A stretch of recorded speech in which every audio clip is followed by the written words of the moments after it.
Allô? Ouais, je crois que j'ai trouvé un endroit intéressant à explorer. Ça te dit de m'accompagner? Vas-y, je suis chaud. Mais c'est loin ton truc? Bah, un petit peu en vrai, mais t'en fais pas, fais-moi confiance. Ok, mais c'est quoi exactement? C'est des maisons, quelque chose dans la nature, la forêt? Un peu de tout ça si on veut. Bon, ça m'a l'air foireux, mais dis-moi au moins comment ça s'appelle. C'est Courbefi. Ok, bah ça marche pour moi. Ok, génial. Rendez-vous samedi prochain à la gare alors. Allez, on y va.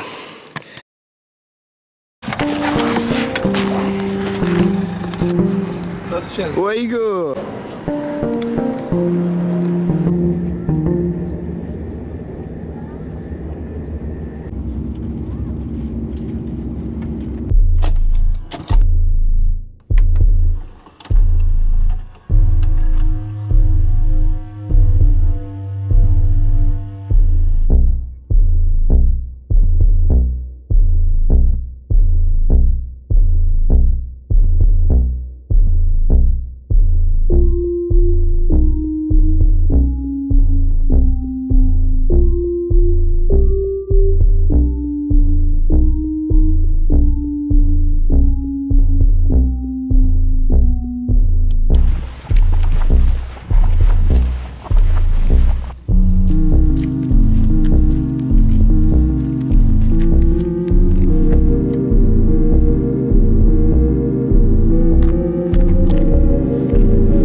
On est donc enfin arrivé à Bussière-Galant.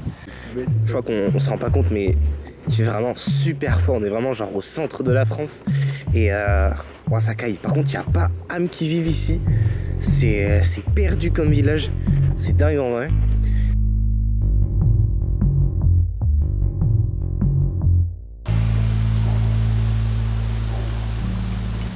Courbefi, un petit hameau situé sur la commune de Bussière-Galant, dans le département de la Haute-Vienne, à environ 530 mètres d'altitude, sur la partie culminante des monts de Chalut.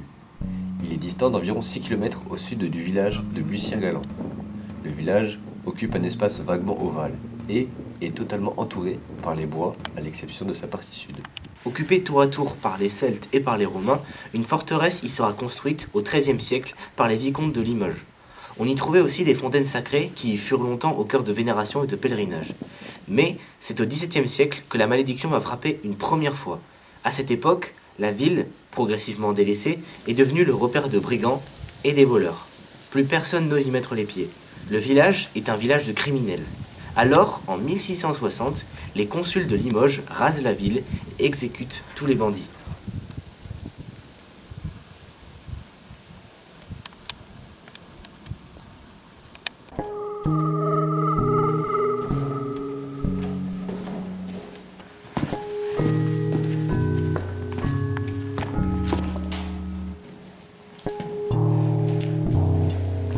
Entre ces travaux de reconstruction, qui vont durer des années, et sa réputation de lieu de crime, voire de lieu hanté par les criminels, Courbefi ne va jamais réellement s'en remettre. En 1950, l'endroit est encore un lieu touristique. La chapelle et les fontaines sacrées du village attirent du beau monde, mais ça reste des pèlerins ou des touristes. Les habitants, eux, sont de moins en moins nombreux, si bien qu'en 1962, on n'y compte plus que 4 familles qui vivaient de l'exploitation des forêts de châtaigniers des alentours. Mais cette activité est progressivement délaissée elle aussi. Le dernier habitant de Courbefi quitte les lieux au début des années 70. Comme 300 ans auparavant, le village est à nouveau vide et muet. Mais c'est à ce moment-là que la malédiction va réellement commencer.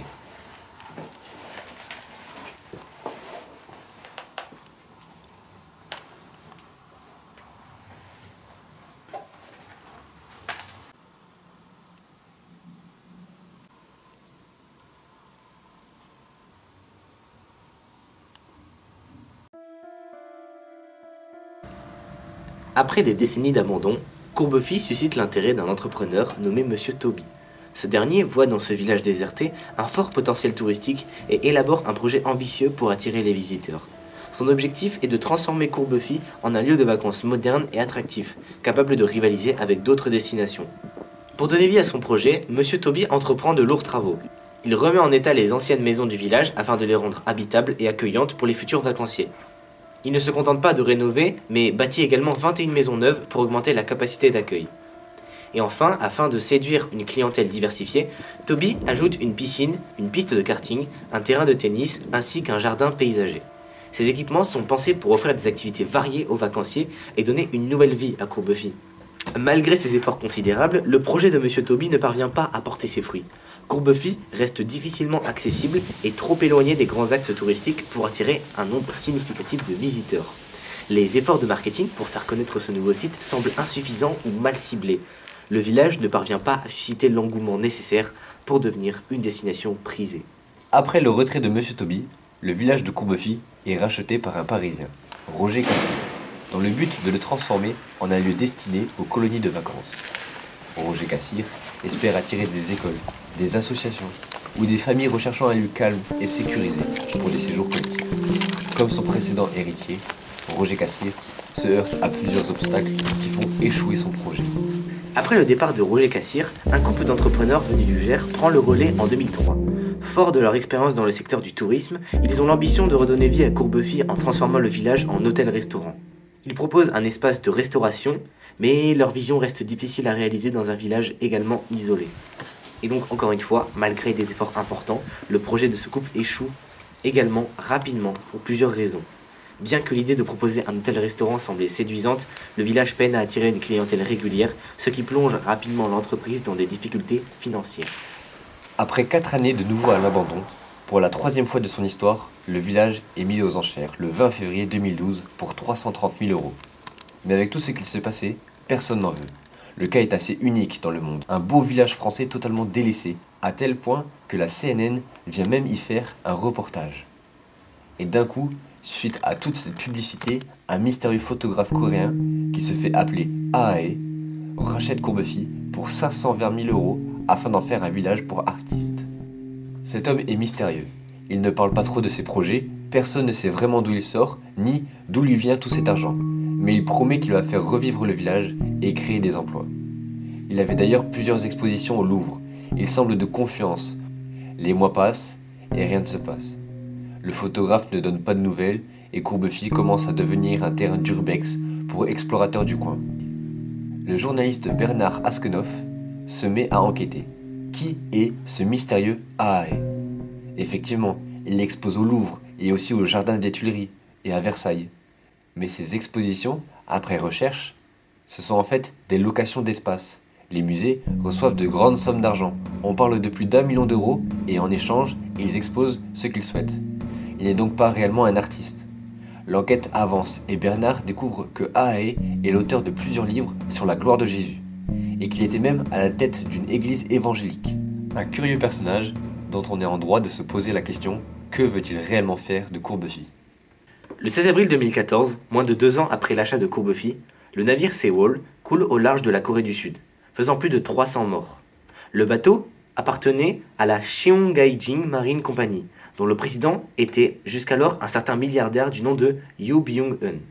Quelques jours après l'annonce de cette catastrophe maritime, le milliardaire disparaît soudainement, mais suite au naufrage, l'État coréen le recherche et la presse dévoile son passé. L'homme a déjà fait des années de prison. Il a déjà mis en faillite 2 banques au moment de la crise asiatique de 1997. Il a organisé un suicide collectif avec ses adeptes et il est à présent recherché pour détournement de fonds, pour évasion fiscale ainsi que pour la responsabilité du naufrage. En effet, parmi les causes de l'accident, il y a l'ajout d'un étage non conforme sur le bateau destiné à exposer les œuvres de Yoo Byung-eun. Des œuvres qui sont signées Ahae. L'homme que recherchait la France était le même homme que recherchait la Corée du Sud. Il est, à ce moment-là, l'ennemi numéro 1 de Corée. Le 12 juin, la police coréenne retrouve un corps en état de décomposition très avancé dans un verger, à quelques kilomètres seulement de sa maison. Et ce corps, c'était bien celui du milliardaire. Personne ne sait réellement comment il est décédé. Il y a très peu d'informations à ce sujet, mais la plupart des proches d'Ahae semblent dire qu'il se serait donné la mort lui-même, traumatisé par ses années de prison et ne voulant surtout pas y retourner. Aujourd'hui, Courbefies est donc toujours à l'abandon. Nichée au cœur du hameau déserté de Courbefies, se dresse une silhouette intemporelle, la chapelle Sainte-Trope, Un édifice modeste, aux murs de pierre patinés par les siècles, témoin d'une histoire aussi riche que mystérieuse. Construite au XIIe, détruite au XIIIe et reconstruite au XVIIe siècle, cette chapelle a longtemps été un lieu de rassemblement pour les habitants du village. Ici, on vient plutôt célébrer les rites chrétiens, mais aussi solliciter une protection face aux épreuves de la vie. Au fil du temps, les croyances locales ont donné naissance à des pratiques singulières. Mais avec l'abandon progressif de Courbefy, la chapelle a perdu sa vocation première. Elle est devenue un vestige silencieux, un repère pour les rares curieux et promeneurs qui osent s'aventurer dans ces ruines chargées d'histoire.